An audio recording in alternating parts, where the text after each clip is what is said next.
Retour de vos programmes sur le plateau du TV du GN Carp. On a assez parlé des apéros. Il serait peut-être temps aussi de changer un petit peu de sujet avec des nylons, des accessoires, mais tout ce qui nous relie à notre poisson chéri. J'ai pour ça invité Prologic, représenté par son grand patron Enrico et secondé par Nicolas. Bonjour, merci d'avoir pris le temps de venir vous voir. Enrico, hello. I know you are Italian. Sorry, my Italian is awful. So could you tell us a few words in English and Nicolas will translate. Thank you so much. Bien sûr, Stéphane. Merci pour nous be here and bonjour tous les amis carpistes français. But now I better go back to English. Just a very brief introduction about myself and the company. Prologic is a Danish company started back in 2001, 2002, that's when we started everything. And very soon we will grow up thanks to some good ideas. And finally we are here, really happy to show our new product and our latest development to the French guys. I will propose to Nico to introduce himself and after translate. We need to translate ASAP. Tout à fait, mais donc Enrico vient de vous saluer en français, un bel effort de sa part. Et donc, comme il a dit, Prologic est une société danoise et Enrico a la charge de développer les produits. Et donc c'est la raison pour laquelle il est présent ici. Prologic qui revient bien sur le marché avec des nouveaux produits ici et c'est ça qu'on va vous montrer, toujours dans le but de l'innovation. Prologic a été vraiment sur le devant de la scène il y a quelques années, il y a très peu de temps en France. Prologic, c'était la gamme des debates à l'époque ou autre. Vous vous êtes fait discret ces derniers temps, mais par contre vous revenez très très fort. A few years ago, not a long time ago, Prologic was so present everywhere in the French scene carp with the bait, with the DD bait and the rest. You looks a bit shy for a few years, but now you are coming back very very strong. Yeah, you're actually right. Let's say we had a really big start back in the years, especially with D-Debate. Then we've been spending most of our effort looking for something different. That's also why we don't have bait anymore, but as you see, we have some more interesting stuff. Donc, comme Enrico dit, la société est toujours bien présente, il y avait les appâts et autres, et puis ces dernières années, ça a vraiment été la volonté d'innover, de prendre le temps de créer de nouveaux produits, et donc c'est avec ça qu'on revient en force aujourd'hui. D'accord. Merci pour ces petites précisions. Allez, on est parti sur les produits. On commence par un monofilament que je vais te laisser nous présenter pendant que je vais le montrer à la caméra. Tout à fait. Alors la spécificité de ce monofilament, donc comme la caméra peut le voir, c'est que c'est un monofilament qui représente différentes couleurs. Et donc on a 4 coloris. L'avantage c'est vraiment de pouvoir gagner en discrétion. Alors celui que tu es en train de montrer là, Stéphane, c'est un nylon qu'on va utiliser dans la plupart des situations, qu'on va vraiment utilisé dans le but d'arriver à fondre la ligne quand on va pêcher pour cette couleur-là, un peu partout en fait. C'est vraiment le but d'avoir une ligne avec 4 couleurs et qui va nous permettre de se fondre sur le fond et gagner en discrétion. Cet effet 3D est obtenu par une teinte dans la masse du monofilament. Donc pas de déperdition, de vieillissement prématuré. Tout à fait. Si maintenant, admettons que le nylon fasse 2 cm d'épaisseur et qu'on le coupe en deux, on va retrouver la même chose dans la masse. Donc c'est un produit qui va très bien vieillir. Quand tu le touches, tu vois qu'il est un petit peu gras comme ça. Hein. Exactement. Malheureusement, nos internautes ne peuvent pas s'en rendre compte, mais c'est vrai que moi qui le fais en terrain là maintenant, ça lui confère une glisse et voilà, on avait l'impression d'imperméabilité. Tout à fait, un peu comme un silicone. C'est pas du silicone, exact. Mais le but c'est d'éviter qu'il vrille, d'éviter qu'il sèche. Et c'est vraiment dans le but d'avoir un produit qui va rester très performant. Et au niveau des conditionnements, excuse-moi, j'ai pas regardé juste avant. C'est 1000 mètres. De bobine de 1000 mètres, classique, bien rempli, de quoi faire 3 moulinets au minimum. Tout à fait. On parle sur des monofilaments un peu plus spécifiques. Voilà, l'Interceptor, ce filament-là, le but c'est vraiment pour les personnes qui veulent lancer, pour lancer à de grandes distances. C'est un nylon qui va être environ 30% moins élastique et un nylon qui, si on va regarder par rapport à son diamètre, est encore plus résistant. Ce qui est important à signaler pour ces 2 nylons, c'est qu'en 2014, ils ont gagné le prix à l'EFTEX du meilleur monofilament. S'il vous plaît. C'est quand même important. Et qu'on a également eu toutes les vérifications par rapport à la résistance et par rapport au diamètre. Parce qu'on a tous déjà parfois eu connaissance de produits où on annonce 40 centièmes et puis quand on mesure, soit il fait 48, soit il fait 32. Et... Non, ici on sait que le calibrage est vérifié. Et pour que l'EFTEX donne quand même son award, on sait que le produit a été testé et est réellement qualitatif. Moi ce que j'ai relevé, c'est surtout le point très intéressant quand on propose un nylon très long pour le long cast, c'est cette élasticité qu'il faut essayer de réduire au minimum pour avoir un maximum de perception de touche, de détection de touche. Tout à fait. Et on pourrait demander pourquoi ce n'est pas du fluorocarbone par exemple, mais parce qu'on ne pourrait pas arriver à une même teinte dans la mosse du fluorocarbone. Ah oui, vraiment. C'est la raison pour laquelle on peut appeler ça du nylon entre De guillemets. toute façon, on ne fait pas tout ce qu'on veut avec tous les matériaux. Tout à fait.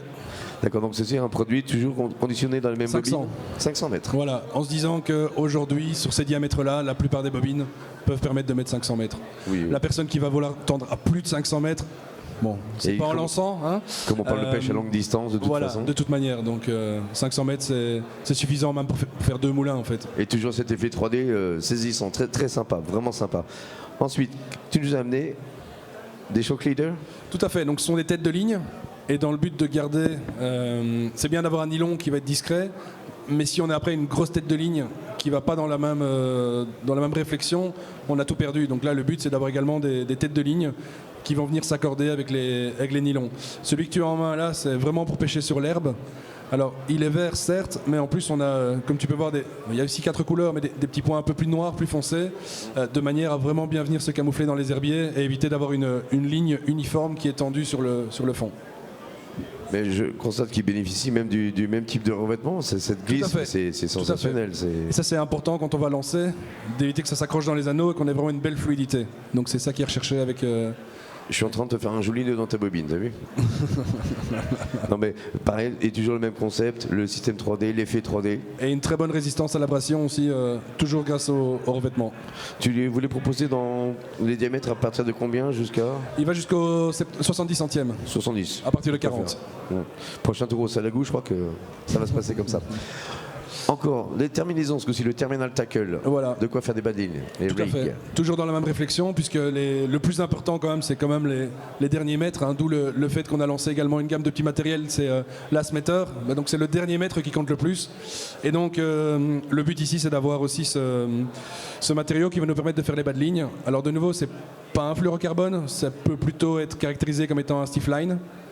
Donc un nylon, du stiff line qui va nous permettre d'avoir une bonne résistance, mais qui est plus lourd que le nylon. Donc il va nous permettre également de bien se plaquer sur le fond et qui est également teint dans la masse en différents coloris.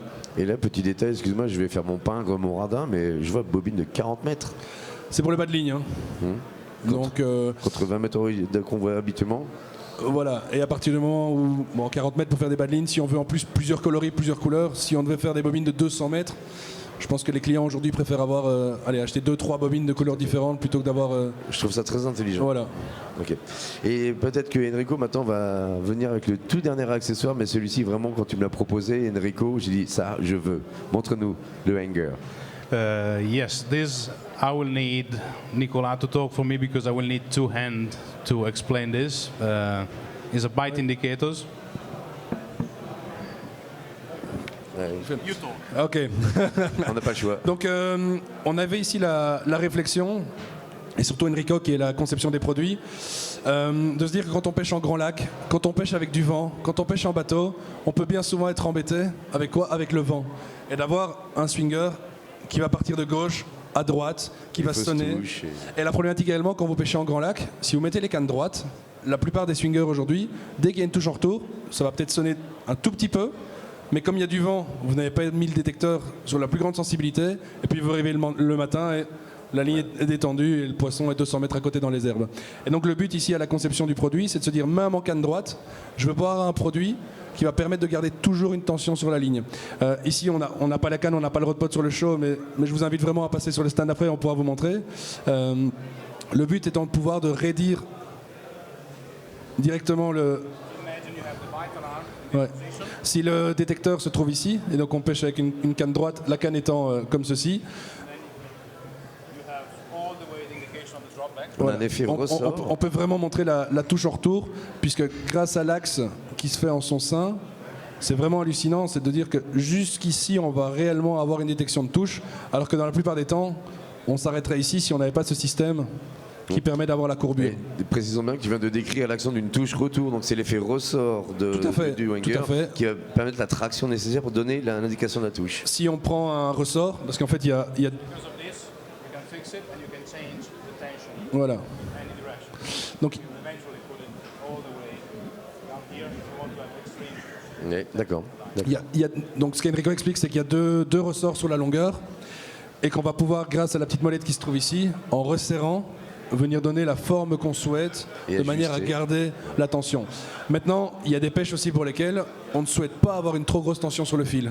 Donc là, il suffit de ne pas serrer la vis et alors on va avoir un hanger traditionnel entre guillemets sans tension. Avec juste quelques grammes de tension. Tout à fait. Pêche fine, fil détendu.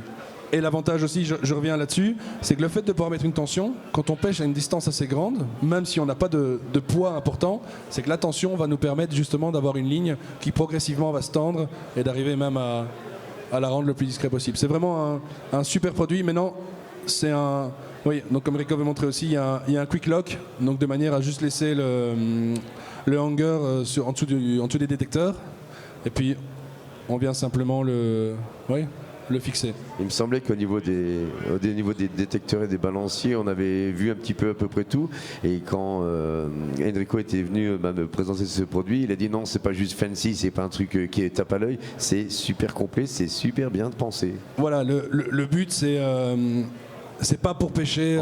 En plus d'être beau, il est magnifique. Voilà, je pense que ça va vraiment s'intéresser enfin, ça peut s'intéresser à tout le monde, clairement, mais particulièrement aux pêcheurs de grands lacs, aux pêcheurs de rivières, la pêche dans des grandes étendues d'eau, où on veut vraiment avoir une détection des touches maximales. Maintenant, si c'est pour pêcher dans des petits plans d'eau ou autre, on peut l'utiliser, il suffit de ne pas mettre de la tension. Maintenant, ok, là il y a d'autres hangers dans la gamme. Là, c'est vraiment de se dire, je pêche en grand lac, je veux garder une tension sur le nylon. C'est vraiment un super produit. Et pour le voir en utilisation, il y en a 4 qui sont montés sur le stand. Donc il ne faut vraiment pas hésiter à venir. Donc on peut avoir un simple balancier classique, mais très joli, très bien fini, mais avec aussi des particularités. On peut le moduler, on peut adapter vraiment toutes les conditions de pêche sur un seul produit. C'est fini de mettre un balancier, d'enlever, mettre des chaînettes, des hangers, autres. Ajouter un plomb, puis avoir oublié les plombs. Tout à fait. Et alors encore une chose, pour terminer là-dessus, c'est le système de fixation de la ligne. On montre à la caméra, mais face à la caméra. Et ça c'est important, c'est qu'on a 2 petites billes en métal, d'accord, qui sont reliées entre elles entre guillemets par un champ magnétique. C'est aimanté et donc on s'assure comme ça qu'une fois que le nylon va passer dedans ou la tresse va passer dedans, ça va jamais rester bloqué. C'est terminé le temps où quand on ferrait ça pouvait rester bloqué, ou ça se décrochait et ça partait derrière. Ici on est certain qu'en passant le fil, le corps de ligne dans le hanger, ça se détachera toujours. On a tous connu ces petites mésaventures, c'est du vécu. Et alors il y a aussi un beta light, donc de manière à garder la possibilité de le voir durant la nuit dans la tête. Donc c'est vraiment un produit complet. On parle presque du hanger ultime là bientôt là. Oh, il va bien nous en faire encore mieux dans 2 ans. Voilà. Les gens qui sont en train de regarder et qui nous rejoindraient cet après-midi, où est-ce qu'ils vont aller voir ces jolis produits? Vous êtes placé où dans le forum? Alors on est dans le hall D. D. Plus ou moins au milieu. Il y a une grande structure, donc on peut voir, c'est un stand ouvert, on ne vend pas, donc la volonté est de dire ici on n'est pas venu pour vendre, on est venu pour montrer les produits, prendre le temps et parler avec les personnes qui souhaitent avoir de l'information. Je serai peut-être le dernier à venir te parler, mais à mon avis tu vas me voir passer tout à l'heure. Par contre avec des produits comme ça, j'imagine que c'est full de monde là-bas, je vais peut-être vous le laisser retourner bosser, mais en tout cas vous avez pris le temps de venir, donc merci, thanks for coming, I'm sure you are so busy over there, but you took the necessary time to come here, make me pleasure, thank you. It was a pleasure for me, Stéphane. So thank you, and thank you for all the people who are spending few minutes here. So bon salon, va bene. À la prochaine. Ciao. Merci, à bientôt. Merci Nicolas.